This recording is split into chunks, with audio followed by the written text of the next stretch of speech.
Hello hi everyone, welcome back to the channel. അപ്പം ഇന്ന് നമ്മൾ ഒരു അടിപൊളി തട്ടുകട സ്റ്റൈലിലുള്ള കപ്പ ബിരിയാണിയുടെ റെസിപ്പിയാണ്.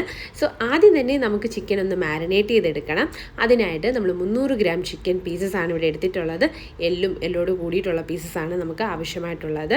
അത് മാരിനേറ്റ് ചെയ്യാൻ വേണ്ടിയിട്ട് മുളക് പൊടി, മഞ്ഞൾപ്പൊടി, കുരുമുളക് പൊടി, ഉപ്പ്, ഇഞ്ചി വെളുത്തുള്ളി പേസ്റ്റ് ഇത്രയും കൂടെ ചേർത്ത് അതിലേക്ക് നാരങ്ങാനീരും കൂടെ ചേർത്ത് ഇളക്കി നന്നായിട്ട് ഒന്ന് മിക്സാക്കി കൊടുക്കുക. നമ്മുടെ ചിക്കൻ പീസസുകളിലെല്ലാം ഈ ഒരു മസാല എത്തിച്ചേരണമെന്ന് ഉറപ്പ് വരുത്തുക. എന്നിട്ട് നമുക്കൊരു 30 മിനിറ്റ് ഇതങ്ങനെ മാറ്റി വെക്കാം. ആ സമയം കൊണ്ട് നമുക്ക് കപ്പ വേവിച്ചെടുക്കാം. ഇവിടെ നമ്മൾ 500 ഗ്രാം 1/2 കിലോ കപ്പയാണ് എടുത്തിട്ടുള്ളത്. നമ്മളിവിടെ ഇന്ന് കുക്കറിലാണ്, വളരെ പെട്ടെന്ന് തന്നെ നമുക്ക് വേവിച്ചെടുക്കാൻ പറ്റും. സോ ഞാൻ കുക്കറിലാണ് കപ്പ വേവിക്കാറ്. അതിനായിട്ട് നമ്മൾ ആദ്യം തന്നെ എന്ത് ചെയ്യുക, കുറച്ചേറെ വെള്ളം എടുക്കുക കുക്കറിലേക്ക്. അതിലേക്ക് നമ്മൾ ഈ കപ്പ അരിഞ്ഞിടുക. ശേഷം ഒരു പ്രത്യേക ഫ്ലേവർ തരുന്നതാണ് എപ്പോഴും കറിവേപ്പിലയും മഞ്ഞൾപ്പൊടിയും കൂടെ നമ്മൾ ചേർത്തിട്ട് ആവശ്യത്തിനുള്ള ഉപ്പും ചേർത്ത് നമ്മൾ എന്ത് ചെയ്യുക, 2 വിസിൽ അടുപ്പിക്കുക, ഒരു മീഡിയം ടു ഹൈ ഫ്ലെയിമിൽ വെച്ചിട്ട്. അപ്പോൾ ഉപ്പ് എപ്പോഴും നമ്മൾ ആ വെള്ളത്തിൽ കുറച്ച് മുന്നിട്ട് നിൽക്കാൻ വേണ്ടി ശ്രദ്ധിക്കുക. ഓക്കെ, അപ്പോൾ ഇനി നമുക്ക് 2 വിസിൽ കൊണ്ട് എഗെയിൻ നമ്മുടെ കുക്കറും അതുപോലെ തന്നെ കപ്പയുടെയൊക്കെ വേവ് അനുസരിച്ചിട്ട് വിസിലിൻ്റെ എണ്ണം അങ്ങോട്ടും ഇങ്ങോട്ടൊക്കെ മാറും. അത് നോക്കി അഡ്ജസ്റ്റ് ചെയ്ത് വെക്കുക. അപ്പോൾ ഇതേ കപ്പ 2 വിസിലടിച്ചു. ഇനി അത് അവിടെ ഇരിക്കട്ടെ. ആവിയെല്ലാം പോകുന്നിടം വരെ നമുക്ക് മസാല റെഡിയാക്കി എടുക്കണം. അതിനായിട്ട് ആദ്യം തന്നെ നമ്മളൊരു പാൻ എടുത്തിട്ടുണ്ട്. അതിലേക്ക് 2 ടേബിൾ സ്പൂണ് വെളിച്ചെണ്ണയാണ് നമ്മൾ എടുത്തിട്ടുള്ളത്. പിന്നെ കടുക് പൊട്ടിച്ചെടുക്കുക. അതിലേക്ക് നമ്മൾ പെരിഞ്ജീരകം, മൊത്തത്തിലുള്ള ഹോൾ പെരിഞ്ജീരകവും ആഡ് ചെയ്യുന്നുണ്ട്. സോ അതും കൂടെ ഒന്ന് പൊട്ടി വരുമ്പോഴത്തേക്കിന് ഇനി നമ്മൾ എന്ത് ചെയ്യുക, കുരുമുളക് കുരുമുളകും കോണും കൂടെ ചേർത്തിട്ട് നന്നായിട്ടൊന്ന് മിക്സ് ചെയ്യുക. ശേഷം നമ്മളിവിടെ കൊച്ചുള്ളിയാണ് എടുത്തിട്ടുള്ളത്. എപ്പോഴും നോൺ വെജ് എടുക്കുമ്പോൾ കൊച്ചുള്ളിക്കാണ് കുറച്ചുകൂടെ ടേസ്റ്റ് ഉള്ളത്. കൊച്ചുള്ളി ഇല്ല എന്നുണ്ടെങ്കിൽ നമുക്ക് സവോള എടുക്കാം, ഒരു 2 വലിയ സവോള എടുക്കുക. ഇവിടെ ഞാനൊരു 40 to 50 കൊച്ചുള്ളിയാണ് എടുത്തിട്ടുള്ളത്. പിന്നെ പെട്ടെന്ന് വഴണ്ടൊന്ന് വരാൻ വേണ്ടിയിട്ട് നമ്മൾ കുറച്ച് ഉപ്പും കൂടെ ചേർക്കുന്നുണ്ട്. ശേഷം നന്നായിട്ടൊന്ന് മിക്സ് ചെയ്ത് കൊടുക്കുക. പിന്നെ നമുക്ക് ഇഞ്ചി വെളുത്തുള്ളി ഞാനിവിടെ ചതച്ചത് ചേർത്ത് കൊടുത്തിട്ടുണ്ട്. അതും കൂടെ ചേർത്തിട്ട് നന്നായിട്ട് ഇനി ആ ഒരു കളറ് മാറുന്നിടം വരെ മിക്സ് ചെയ്ത് കൊടുക്കുക. കറി ലീവ്സ്, നമ്മുടെ കറിവേപ്പില, ഫ്രഷ് കറിവേപ്പിലയും കൂടെ ചേർത്ത് കൊടുക്കുക. ഇനി നമ്മുടെ ആ ഒരു ഉള്ളിയൊക്കെ നന്നായിട്ടൊന്ന് വഴണ്ട് വന്നു കഴിയുമ്പോഴത്തേക്കിന് ഇനി നമ്മൾ ഇതിലേക്ക് മസാലകളാണ് ചേർക്കുന്നത്. മഞ്ഞൾപ്പൊടി, മുളക് പൊടി, മല്ലിപ്പൊടി, ഗരം മസാല, പിന്നെ കുരുമുളക് പൊടി. ഇത്രയും മസാലകളാണ് നമുക്ക് വേണ്ടത്. അപ്പോൾ നമ്മളിവിടെ 1 ടീസ്പൂണാണ് മല്ലിപ്പൊടി എടുത്തിട്ടുള്ളത്. 2 ടീസ്പൂൺ മുളക് പൊടിയുണ്ട്. മുളക് പൊടിയുടെ അളവ് എരിവിനനുസരിച്ച് നമുക്ക് അഡ്ജസ്റ്റ് ചെയ്യാവുന്നതാണ്. ഇത് എരിവുള്ള സാധാരണ മുളക് പൊടിയാണ്. ശേഷം നമുക്ക് കുരുമുളക് പൊടി 1 ടീസ്പൂൺ ഇപ്പം നമ്മൾ ചേർക്കുന്നുണ്ട്. നമ്മൾ കുറച്ച് കഴിഞ്ഞിട്ട് അവസാനം ഇനി 1 ടീസ്പൂൺ എടുക്കുന്നുണ്ട്. പിന്നെ നമ്മൾ ഗരം മസാല 1.5 ടീസ്പൂൺ ചേർത്തിട്ടുണ്ട്. ഇതെല്ലാം കൂടി ചേർത്ത് എന്ത് ചെയ്യുക, പശമണം പോകുന്നിടം വരെ നന്നായിട്ടൊന്ന് മിക്സ് ചെയ്തെടുക്കുക. ആ സമയത്ത് ഒന്നുകിൽ നമ്മൾ ഫ്ലെയിം ഓഫ് ചെയ്യുക, അതല്ലെങ്കിൽ ലോ ഫ്ലെയിമിലിട്ടിട്ട് നന്നായിട്ടൊന്ന് മിക്സ് ചെയ്ത് കൊടുക്കുക.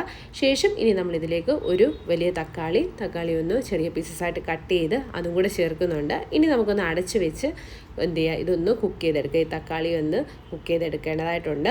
അപ്പം നമുക്ക് കുറച്ചൊരു വെള്ളം കരിഞ്ഞു പോകാതിരിക്കാൻ വേണ്ടിയിട്ട് കുറച്ച് വെള്ളം കൂടെ ചേർത്തിട്ട് ഒന്ന് അടച്ച് വെച്ചിട്ട് 2 തവണയായിട്ട് കുക്ക് ചെയ്തെടുക്കാം. ഇടയ്ക്കൊന്ന് ഓപ്പൺ ചെയ്തിട്ട് ഒന്ന് ഇളക്കിയും കൂടെ കൊടുക്കണം. നമ്മളിവിടെ വീട്ടിൽ ചിക്കൻ കപ്പ ബിരിയാണിയാണ്. ശരിക്കും നമ്മൾ തട്ടുകടയിൽ നിന്നൊക്കെ വാങ്ങുന്ന സെയിം ഒരു ടേസ്റ്റിൽ തന്നെ ഇത് നമുക്ക് ചെയ്തെടുക്കാനായിട്ട് പറ്റും. അപ്പോൾ എന്താണ് നമ്മുടെ തക്കാളിയൊക്കെ ഇവിടെ ഒന്നും വെന്ത് വരുന്നുണ്ട്. ഇനിയിപ്പോൾ എന്ത് ചെയ്യണം, നമ്മൾ ആ ചിക്കൻ പീസസ് ഇതിലേക്ക് ആഡ് ചെയ്ത് ഇനി കുക്ക് ചെയ്തെടുക്കാൻ പോവുകയാണ്. അപ്പോൾ നന്നായിട്ടൊന്ന് മിക്സ് ചെയ്തെടുക്കുക. കരിഞ്ഞു പോകരുത് എന്നുള്ളതാണ്. അപ്പോൾ അത് നമ്മൾ ഇടയ്ക്കിടയ്ക്ക് ഇളക്കി കൊടുക്കണം. അപ്പോൾ ഇപ്പം നമ്മുടെ ആ 30 മിനിറ്റ് നമ്മുടെ ചിക്കൻ അവിടെ നന്നായിട്ട് സെറ്റായിട്ട് ഇരിക്കുമായിരുന്നു. ഇനി ആ പീസസ് അങ്ങോട്ട് ചേർത്തിട്ട് നന്നായിട്ട് ആ മസാലയുമായിട്ടൊന്ന് കമ്പൈൻ ചെയ്തെടുക്കുക. അപ്പം ഈ ഒരു ബിരിയാണിക്കൊക്കെ നമുക്ക് കുറച്ചും കൂടെ നല്ലത് നമ്മുടെ ബോണും ബോൺലെസ്സും രണ്ടും കൂടെ ചേർത്ത് ചെയ്യുന്നതായിരിക്കും. ഇനി കുറച്ച് നല്ല ഫ്രഷ് കറി ലീവ്സ് ഒത്തിരി ഉണ്ടെങ്കിൽ അത്രയും നല്ലത്. അത്രയും ഒന്ന് സ്പ്രെഡ് ചെയ്തിട്ട് കവർ ചെയ്ത് വെച്ച് നമുക്കിനി ചിക്കൻ വേവുന്നതിനും വരെ, അതായത് ഒരു 10-15 മിനിറ്റ് 15 to 20 മിനിറ്റ്സ് നമുക്ക് എന്ത് ചെയ്യുക, ഇത് അടച്ചു വെച്ചിട്ടൊന്ന് കുക്ക് ചെയ്തെടുക്കണം. ഇടയ്ക്കിടയ്ക്ക് എല്ലാം ഒന്ന് എടുത്ത് ഒന്ന് ഇളക്കി കൊടുക്കുക, മൊത്തത്തിലൊന്ന് മിക്സ് ചെയ്തെടുക്കുക. പിന്നെ ഒരു മീഡിയം ടു ഹൈ ഫ്ലെയിമിൽ നമുക്ക് കീപ്പ് ചെയ്യാവുന്നതാണ്.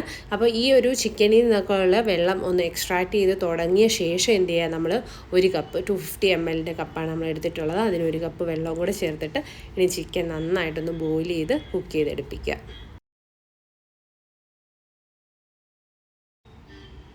അപ്പം നമ്മുടെ കുക്കർ എല്ലാം ആ ഒരു പ്രഷറെല്ലാം പോയിട്ടുണ്ട്. അപ്പോൾ നല്ല അടിപൊളിയായിട്ട് നമ്മുടെ കപ്പ ഇവിടെ വെന്തിട്ടുണ്ട്. നന്നായിട്ട് ഇപ്പോൾ കാണുമ്പോൾ തന്നെ അറിയാം. അപ്പോൾ നമ്മൾ ജസ്റ്റ് ഒരു സ്പൂണിൽ വെച്ചിട്ട് ഒന്ന് ജസ്റ്റ് പ്രസ് ചെയ്ത് നോക്കുക കപ്പ നമുക്ക് ആവശ്യമുള്ള അത്ര വെന്തിട്ടുണ്ടോ എന്നുള്ളത്. അപ്പോൾ നല്ല അടിപൊളിയായിട്ട് വെന്തിട്ടുണ്ട്. എനിക്ക് കുക്കറിൽ വെക്കുന്നതാണ് കുറച്ചുകൂടി എളുപ്പമായിട്ട് ഫീൽ ചെയ്തിട്ടുള്ളത്. ഇനി എന്ത് ചെയ്യാം, നമ്മൾ ഒരു ചെറിയ ഹോൾസ് ഉള്ള ഒരു വെസലെടുത്തിട്ട് അതിനകത്തോട്ട് നമ്മൾ ഊറ്റിയെടുത്ത് മാറ്റി വെക്കുക. അപ്പോൾ ഇതേ നമ്മുടെ ചിക്കനും നന്നായിട്ട് ബോയിലായി വരുന്നുണ്ട്. ചിക്കനും കുറച്ച് വേവ് ഒന്ന് നിർത്തിയിട്ട് വേണം. എന്നിട്ട് ഇത് നമ്മുടെ കപ്പയും ചിക്കനും കൂടി ഇനി നമുക്ക് ഒരു പാത്രത്തിലേക്ക് ഒരുമിച്ചാക്കിയിട്ട് ഇനി ഒരു 5 to 10 മിനിറ്റ് ഒന്നും കൂടെ കുക്ക് ചെയ്തെടുക്കണം. അപ്പം നമ്മൾ ആദ്യം എന്ത് ചെയ്യുക, നമ്മുടെ ചിക്കൻ ആ ഒരു കുക്കായി വന്ന ചിക്കനും ഗ്രേവിയും എല്ലാം കൂടെ നല്ല അടികട്ടിയുള്ള ഒരു പാത്രത്തിലേക്ക് നമ്മൾ വെച്ച് കൊടുക്കുകയാണ് ആദ്യത്തെ റൗണ്ട്. അതിനുശേഷം നമ്മുടെ കപ്പയുണ്ടല്ലോ, കപ്പ അതിലേക്ക് ഇടുക. നല്ല അടിപൊളി കളറിൽ നല്ല യെല്ലോ കളറായിട്ട് നമ്മുടെ കപ്പ വന്നിട്ടുണ്ട്. നമ്മൾ ആ മഞ്ഞൾപ്പൊടി ആദ്യം തന്നെ കുക്ക് ചെയ്യുമ്പോൾ തന്നെ ചേർക്കാൻ വേണ്ടി ശ്രദ്ധിക്കുക. ഇനി എന്ത് ചെയ്യുക, ഈ കപ്പയും അതുപോലെ തന്നെ നമ്മുടെ ഈ ചിക്കനും രണ്ടും കൂടെ നന്നായിട്ട് ഒരു തടി സ്പൂൺ വെച്ചിട്ട് നന്നായിട്ട് ഇളക്കി കൊടുക്കുക. രണ്ടും കൂടെ മിക്സാക്കി കൊടുക്കുക. ശേഷം ഇനി ഇതിലേക്ക് നമുക്ക് കുറച്ച് മസാലപ്പൊടികളൂടെ ചേർത്ത് കൊടുക്കണം. ഈ ഒരു സമയത്ത് എന്ത് ചെയ്യുക, നമ്മുടെ ചിക്കൻ ഓൾമോസ്റ്റ് വെന്തിരിക്കുമായിരിക്കും. അപ്പോൾ നമ്മൾ ചെറിയൊരു ഫോഴ്സ് കൊടുത്തു കഴിഞ്ഞാൽ ചിക്കനും എന്ത് ചെയ്യും, നന്നായിട്ടൊന്ന് പൊടിച്ചെടുക്കാനായിട്ട് നമുക്ക് പറ്റും. അപ്പോൾ അങ്ങനെ നമുക്ക് ചെയ്യാവുന്നതാണ്. ശേഷം ഇനി ഇതിലേക്ക് നമുക്ക് കറിവേപ്പില, അതുപോലെ തന്നെ പച്ചമുളക്, കുറച്ച് സവോള അരിഞ്ഞത് അല്ലെങ്കിൽ കൊച്ചുള്ളി അരിഞ്ഞത് ചേർത്ത് കൊടുക്കുക. പിന്നെ നമുക്ക് എന്ത് ചെയ്യാം, തക്കാളി വേണമെങ്കിൽ അതും ഒരു ചെറിയ പീസ് ഒന്ന് ഗ്രേറ്റ് ചെയ്ത് ഇതിനകത്തോട്ട് ഇടാവുന്നതാണ്. അപ്പം ഞാനിവിടെ മുളകും അതുപോലെ തന്നെ നമ്മുടെ സവോളയും കറിവേപ്പിലയും ചേർത്തിട്ടുണ്ട്. ശേഷം ഇനി ഗരം മസാല ഒരു 1/2 ടീസ്പൂൺ ഒന്ന് മൊത്തത്തിൽ വിതറി കൊടുക്കുക. അതുപോലെ തന്നെ ഇനി നമുക്ക് കുരുമുളക് പൊടിയും ഇടേണ്ടതാണ്. അപ്പോൾ നമ്മുടെ തട്ടുകട സ്റ്റൈലിൽ എന്നൊക്കെ പറഞ്ഞാൽ കുറച്ചൊരു എരിവ് മുന്നിലായിരിക്കും. അതുകൊണ്ടാണ് നമ്മളിവിടെ കുരുമുളക് പൊടി വീണ്ടും ചേർക്കുന്നത്. അതെല്ലാം എരിവ് വേണ്ട എങ്കിൽ നമുക്കിവിടെ വെച്ച് നിർത്താവുന്നതാണ്. ഇനി എന്ത് ചെയ്യുക, അതും കൂടി ഇട്ട ശേഷം നമുക്കൊന്നും കൂടി ഒന്ന് അടച്ചൊരു 2 മിനിറ്റ്സ് കുക്ക് ചെയ്തെടുക്കുക. നല്ല അടിപൊളി ടേസ്റ്റിലുള്ള കപ്പ ബിരിയാണി നമുക്കിവിടെ റെഡി ആയിട്ടുണ്ട്.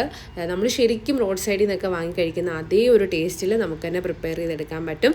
സോ നെക്സ്റ്റ് ടൈം ഇനി നിങ്ങളും ഒന്ന് ട്രൈ ചെയ്ത് നോക്കൂ. അതുപോലെ തന്നെ റെസിപ്പി ഇഷ്ടപ്പെട്ട് കഴിഞ്ഞാൽ ലൈക്ക് ചെയ്യാനും ഷെയർ ചെയ്യാനും സബ്സ്ക്രൈബ് ചെയ്യാനൊന്നും മറക്കരുത്. സോ നെക്സ്റ്റ് വീഡിയോ കാണുന്ന വരെ thank you. Bye bye guys.